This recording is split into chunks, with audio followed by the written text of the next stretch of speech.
প্রতিবারের মতো এবছরও মিনার প্রান্তরে শয়তানকে পাথর ছুঁড়ে প্রতীকীভাবে পাপ, লোভ আর প্রবৃত্তির বিরুদ্ধে জেগে উঠলেন প্রায় ২০ লাখ মুসলিম হজযাত্রী।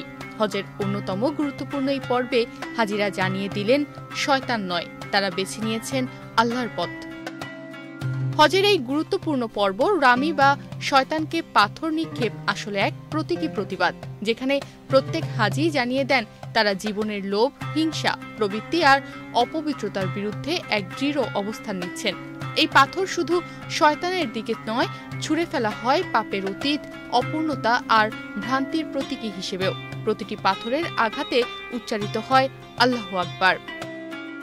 জামারাতুল সগীরা, জামারাতুল উস্তা ও জামারাতুল আকাবা এই ৩টি স্তম্ভে ৭টি করে পাথর নিক্ষেপ করেন হাজিরা।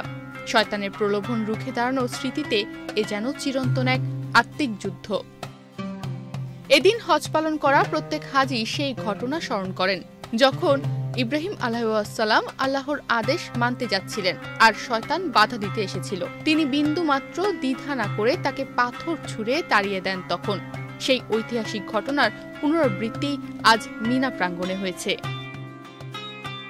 এই রীতি শুধু একটি ধর্মীয় আনুষ্ঠানিকতা নয়, এ এক মানসিক প্রতিজ্ঞা, যেখানে মানুষ নিজেকে পরিশুদ্ধ করার লক্ষ্যে শয়তান, পাপ ও অন্যায়ের বিরুদ্ধে লড়াইয়ের ঘোষণা দেন। এদিন বিশ্বের নানা প্রান্ত থেকে আসা মুসলিমরা একত্রিত হয়েছেন এই ঐতিহাসিক রীতিতে অংশ নিতে।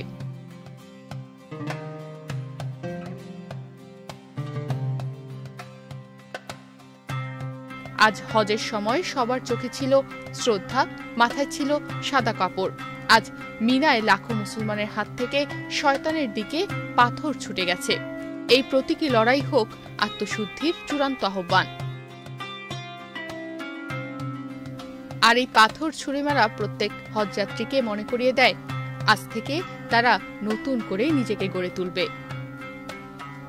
তনিমা রহমান, বাংলাদেশ প্রতিদিন।